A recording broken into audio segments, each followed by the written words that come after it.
7월 28일 새벽 기도회를 시작하겠습니다. 찬송가 445장입니다.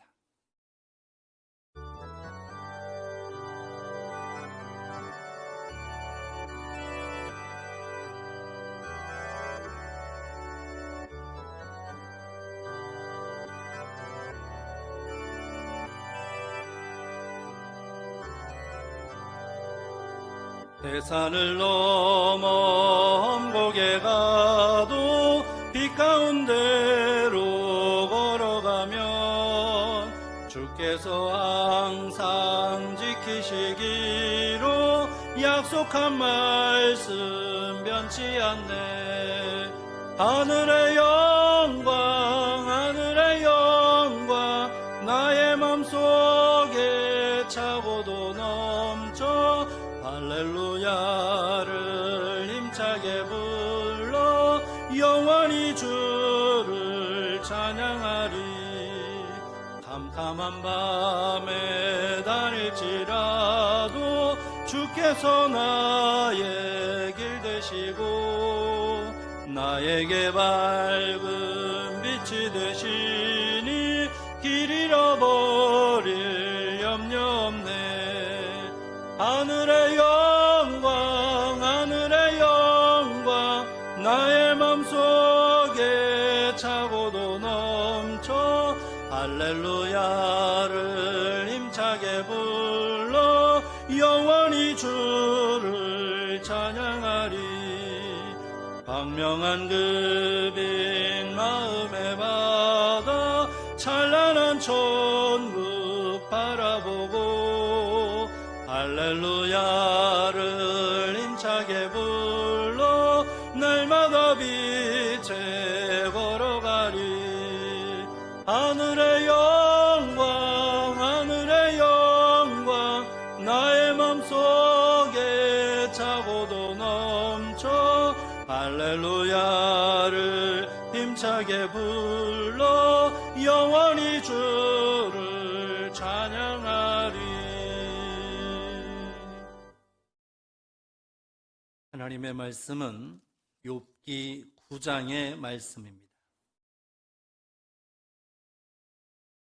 욥기 9장의 말씀 함께 봉독합니다. 욥이 대답하여 이르되 진실로 내가 이 일이 그런 줄을 알거니와 인생이 어찌 하나님 앞에 의로우랴.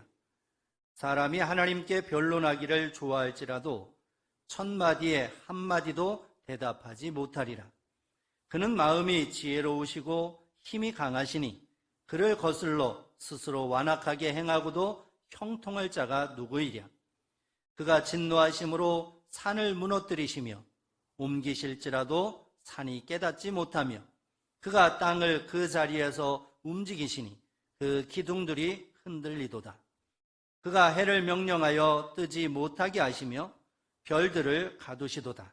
그가 홀로 하늘을 펴시며 바다 물결을 밟으시며 북두성과 삼성과 묘성과 남방의 밀실을 만드셨으며 측량할 수 없는 큰 일을 셀 수 없는 기이한 일을 행하시느니라. 그가 내 앞으로 지나시나 내가 보지 못하며 그가 내 앞에서 움직이시나 내가 깨닫지 못하느니라. 하나님이 빼앗으시면 누가 막을 수 있으며 무엇을 하시나이까 하고 누가 물을 수 있으랴. 하나님이 진노를 돌이키지 아니하시나니 라합을 돕는 자들이 그 밑에 굴복하겠거든. 하물며 내가 감히 대답하겠으며 그 앞에서 무슨 말을 택하랴. 가령 내가 의로울지라도 대답하지 못하겠고 나를 심판하실 그에게 간구할 뿐이며 가령 내가 그를 부르므로 그가 내게 대답하셨을지라도 내 음성을 들으셨다고는 내가 믿지 아니하리라. 그가 폭풍으로 나를 치시고 까닭 없이 내 상처를 깊게 하시며 나를 숨쉬지 못하게 하시며 괴로움을 내게 채우시는구나. 힘으로 말하면 그가 강하시고 심판으로 말하면 누가 그를 소환하겠느냐. 가령 내가 의로울지라도 내 입이 나를 정죄하리니 가령 내가 온전할지라도 나를 정죄하시리라.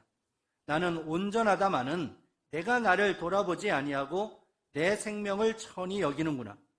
일이 다 같은 것이라. 그러므로 나는 말하기를 하나님이 온전한 자나 악한 자나 멸망시킨다 하나니 갑자기 재난이 닥쳐 죽을지라도 무죄한 자의 절망도 그가 비웃으시리라. 세상이 악인의 손에 넘어갔고 재판관의 얼굴도 가려졌나니 그렇게 되게 한 이가 그가 아니시면 누구냐? 나의 날이 경주자보다 빨리 사라져버리니 복을 볼 수 없구나. 그 지나가는 것이 빠른 배 같고 먹이에 날아내리는 독수리와도 같구나. 가령 내가 말하기를 내 불평을 잊고 얼굴빛을 고쳐 즐거운 모양을 하자 할지라도 내 모든 고통을 두려워하오니 주께서 나를 죄 없다고 여기지 않으실 줄을 아나이다. 내가 정죄하심을 당할진대 어찌 헛되이 수고하리이까. 내가 눈 녹은 물로 몸을 씻고 잿물로 손을 깨끗하게 할지라도 주께서 나를 개천에 빠지게 하시리니 내 옷이라도 나를 싫어하리이다. 하나님은 나처럼 사람이 아니신즉 내가 그에게 대답할 수 없으며 함께 들어가 재판을 할 수도 없고 우리 사이에 손을 얹을 판결자도 없구나. 주께서 그의 막대기를 내게서 떠나게 하시고 그의 위엄이 나를 두렵게 하지 아니하시기를 원하노라. 그리하시면 내가 두려움 없이 말하리라. 나는 본래 그렇게 할 수 있는 자가 아니니라. 아멘. 고난을 당하고 있는 욥에게 세 친구가 찾아와서 위로한다고 여러 가지 말들을 하고 있는데 엘리바스의 말도 욥의 마음을 아프게 했고 빌단 역시 두 번째 친구 빌닷이 이야기하는 것도 오히려 욥의 마음을 더 아프게 했습니다. 이 두 번째 친구 빌닷의 이야기를 듣고 욥이 대답하는 것이 욥기 9장과 10장의 내용입니다.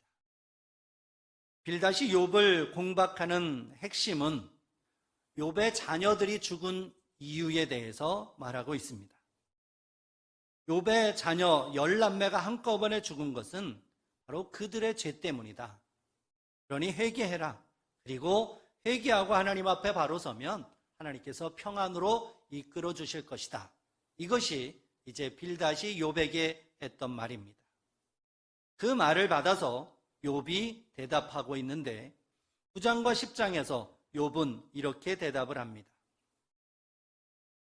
곧 사람의 불의함과 하나님의 공의로우심을 대조를 하면서 이제 욥은 빌닷을 대하는 것이 아니라 빌닷의 말을 듣고는 하나님과 대면을 하고 하나님 앞에 불평을 하고 하나님 앞에 간구합니다. 그러면서 탄식을 하고 그러면서 이 고난의 해결책이 무엇인지를 욥 스스로 찾아가는 모습이 이제 욥기 9장과 10장에 기록이 되어 있습니다. 오늘 9장의 말씀을 보면 욥은 하나님의 전능하심과 인간의 불의함을 대조하고 있습니다. 하나님은 전지전능하시고 하나님은 공의로우시고 하나님께는 불의가 없으시다는 것을 분명하게 고백합니다. 그러나 그 하나님 앞에 선 인간은 불의할 뿐만이 아니라 거짓과 죄악으로 가득 차 있다고 하는 사실을 이제 이야기하고 있습니다. 그래서 욥은 자기가 지금 당한 이 고난의 원인이 자기의 그 죄, 직접적인 그 죄 때문이 아니라 이제 하나님의 그 공의 속에, 하나님의 그 전지전능하심 속에 이루어진 계획된 일이라고 하는 것을 이제 전제하고 욥은 이야기를 하고 있는 것입니다. 그래서 욥은 이제 자신의 내면 속에 내재되어 있는 자신의 죄악, 그것을 말하고 있습니다. 그것이 1절부터 4절에 기록이 되어 있는데 특별히 4절 말씀을 보면 욥이 이렇게 말하지요. 그는 마음이 지혜로우시고 힘이 강하시니 그를 거슬러 스스로 완악하게 행하고도 형통할 자가 누구이랴. 하나님 앞에서 바로 설 자가 누구겠느냐는 거예요. 하나님 앞에서 공의를 정의를 자랑할 수 있는 사람이 누구겠냐는 거예요. 아무도 없다는 것입니다. 그것을 이야기를 하면서 이제 욥은 하나님 앞에 이렇게 탄원을 하고 있습니다. 너무나 괴롭다는 것이죠. 너무나 고통스럽다는 것입니다. 그래서 하나님의 지혜와 하나님의 전능하심, 그것을 이야기를 하면서 이제 자신의 그 고통스러움을 이제 표현하고 있습니다. 그래서 이제 욥은 빌닷의 이 지적에 대해서 어느 정도는 동의를 합니다. 왜냐하면 자신도 이제 그 자녀들의 혹시 모를 죄악, 그것을 위해서 늘 노심초사하면서 번제를 드렸기 때문입니다. 그렇게 자녀들의 죄악이 혹시 모를 죄악을 이제 하나님 앞에 아뢰면서 번제를 드렸던 욥인데, 빌닷이 이렇게 이야기를 하니까 이제 그것에 동의를 하는 것입니다. 그래서 빌닷의 말이 어느 정도는 맞다는 것이죠. 그러나 욥이 여기에서 괴로워하는 것은 그래도 정말 드러내놓고 악을 저지르는 사람들과 정말 하나님 앞에서 신실하게 살려고 애쓰는 자기를 하나님께서 동일하게 이제 취급하신다고 하는 것, 그것이 괴로운 겁니다. 어떻게 이럴 수 있느냐는 것이죠. 그냥 악행을 저지르면서 악이라고 하는 악은 전부 다 저지르면서 막 사는 사람, 그거는 하나님께서 심판하셔도 할 말 없다는 것이죠. 그거는 당연한 거니까. 그런데 그들에 비해서 자기는 그런 악을 저지른 적이 없는데 어떻게 하나님께서 그 악한 자들과 함께 동일하게 자기 자신을 이제 취급하시느냐. 이것이 욥은 괴로웠고 그리고 하나님 앞에서 불평거리가 되었던 것입니다. 그래서 하나님 앞에 그것을 불평하는 것입니다. 이렇게 하나님 앞에서 불평을 하면서 그렇지만 인간의 모든 노력과 모든 수고가 다 헛수고일 뿐이라고 말을 하면서 이제 자기의 그 처지, 자기가 지금 현재 당하고 있는 이 고난, 이것에 대해서 탄식을 합니다. 그러면서 욥은 하나님 앞에 자비를 요청하고 하나님의 주권을 인정하며 하나님의 도우심을 구하고 있습니다.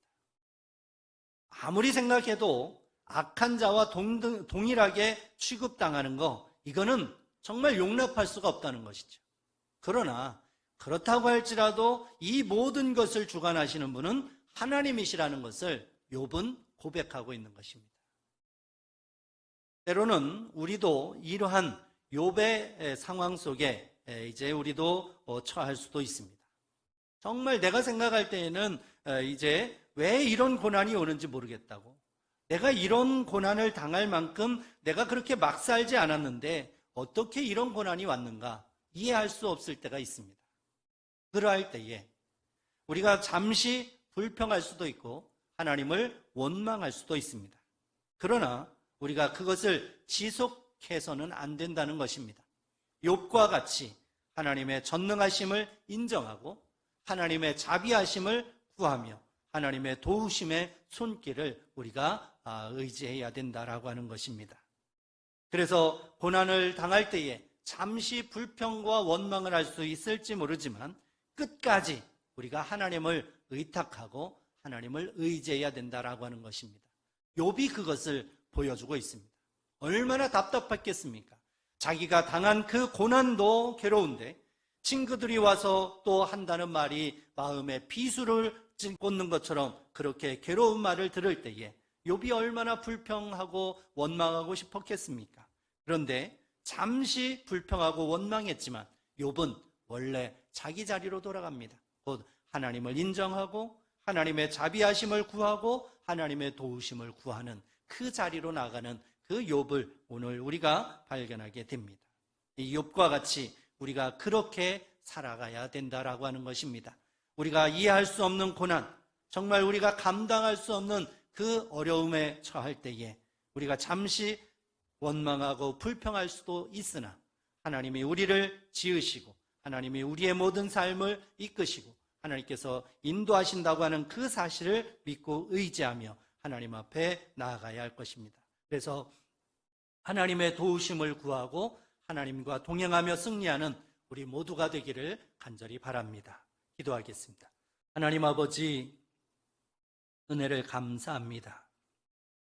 오늘도 저희들을 불러주시고 주님 앞에 달려나와서 기도하며 이 하루를 시작하게 하셔서 감사합니다.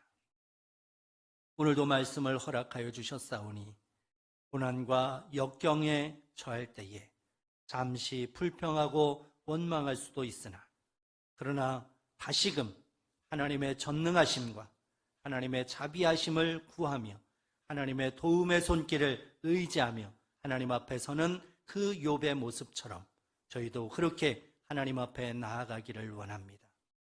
하나님을 믿고 의지하며 하나님의 손을 붙잡고 가기를 원합니다. 하나님 찾아오셔서 동행하여 주시고 품어주시고 이끌어 주셔서 주님의 평강을 누리는 저희 모두 되게 하여 주옵소서. 예수님의 이름으로 기도드립니다. 아멘. 주님이 가르쳐 주신 기도드립니다. 하늘에 계신 우리 아버지, 아버지의 이름을 거룩하게 하시며 아버지의 나라가 오게 하시며 아버지의 뜻이 하늘에서와 같이 땅에서도 이루어지게 하소서. 오늘 우리에게 일용할 양식을 주시고 우리가 우리에게 잘못한 사람을 용서하여 준 것 같이 우리 죄를 용서하여 주시고 우리를 시험에 빠지지 않게 하시고 악에서 구하소서. 나라와 권능과 영광이 영원히 아버지의 것입니다. 아멘. 나라와 민족을 위해서, 교회를 위해서, 그리고 가지고 나온 기도의 제목 기도하시고 오늘도 믿음 안에 승리하는 여러분 되시기를 바랍니다.